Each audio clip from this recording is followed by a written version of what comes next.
শুক্রবার দিন মানে বাঙালির আরেকটি ঈদের দিন। এদিন হচ্ছে একটু ভালো মন্দ রান্না না করলে চলে না। এদিন হচ্ছে প্রত্যেকটা পরিবারে একটু ভালো মন্দ রান্না করা হয়, সেটা হচ্ছে বড়লোক হোক, গরিব হোক, আর নিম্নবিত্ত হোক, মধ্যবিত্ত হোক, যেটাই হোক, যে যেমন পারে সেটা অবশ্যই চেষ্টা করে। তো আমিও যেটুকুন পারি সেটুকুই রান্নার চেষ্টা করি। তো আজকে আর বেশি কিছু রান্না করবো না, ভালো মন্দের মধ্যে শুধু একটু পোলাও রান্না করবো আর মুরগির মাংস রান্না করবো। হ্যালো এভরিওয়ান, আসসালামু আলাইকুম, welcome back to another blog. তো চলে আসছি দুপুরের আরেকটি ভিডিও নিয়ে, আর এটা হচ্ছে শুক্রবারের ভিডিও। তো প্রথমেই আমি পোলাও রান্না করতে চলে আসছি, আর আমি সচরাচর যেভাবে রান্না করি সেভাবেই রান্না করবো।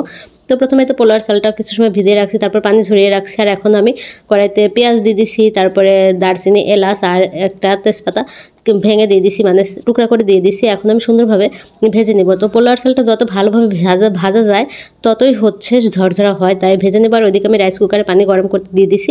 এরপরে আমি রাইস কুকারে চালটা ঢেলে দিয়ে আসি। আমি এভাবে বেশিরভাগ সময় রান্না করি, যে কড়াইতে চাল ভেজে নেই, মানে দুইভাবে রান্না করি। কড়াইতে চাল ভাজি, তারপরে হচ্ছে রাইস কুকারে তুলে দেই। এতে করে দেখা যায় যে মানে আমার একটু সুবিধা হয় আর কি, এইভাবে রান্না করি।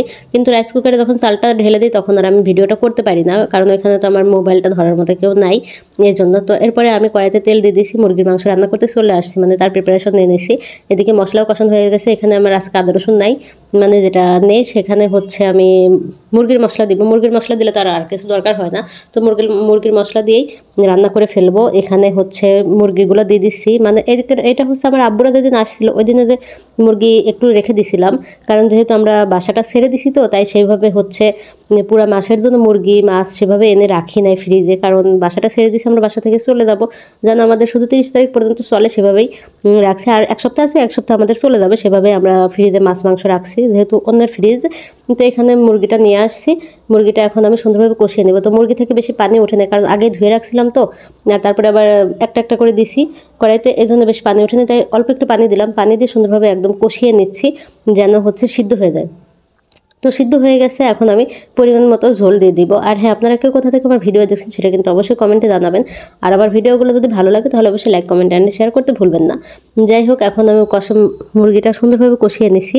কষিয়ে নিয়ে এরপরে হচ্ছে ঝোলটা দিয়ে দিলাম। এই ঝোলটা হচ্ছে কি আবার একটু, মানে আমি একদম আজকে বেশি ঝোল রাখবো না, গামাখা গামাখা করব, এটাই ইচ্ছা আছে। তাই গামাখা গামাখা করার জন্য অনেক সময় ধরে জাল দিয়ে তারপরে হচ্ছে ঝোলটা কমিয়ে নেব। কিন্তু পরে দেখলাম যে একদম বেশি ঝোলটা কমে গেছে, আর একটু ঝোল রাখা উচিত ছিল, কারণ আমি অতটা বুঝতে পারিনি। অবশ্য সমস্যা হয়নি, আর এদিকে কিন্তু তরকারি রান্নাটা অনেক মজার হয়েছিল। তো আমি একটু পরে জিরা গুঁড়া দিয়ে দিব, জিরা গুঁড়া দিয়ে তারপরে নামিয়ে ফেলবো। আর শুক্রবারে কে কী বাসায় কে কী আয়োজন করলেন সেটা কিন্তু অবশ্যই কমেন্টে জানাবেন। তো আমি তো আর বেশি কিছু করি না, যেহেতু মধ্যবিত্ত ঘরের বউ, আর বেশি কিছু করার মতো মানে যেটুকুন পারি সেটুকুই করি আর কি। এতে আলহামদুলিল্লাহ, আল্লাহর কাছে লাখ লাখ শুক্রিয়া। যাই হোক, আমি জিরা গুঁড়া দিয়ে দিছি, এখন আমি নামিয়ে ফেলবো। আর এই যে আমার রান্নার লাস্ট লুক দেখেন, এখানে পোলাও রান্না করছি, শসা লেবু রাখছি, আর হচ্ছে মুরগি। আর এখন আমি খেতে খেতে বিদায় নেব। তো সবাই ভালো থাকবেন, সুস্থ থাকবেন, আল্লাহ হাফেজ।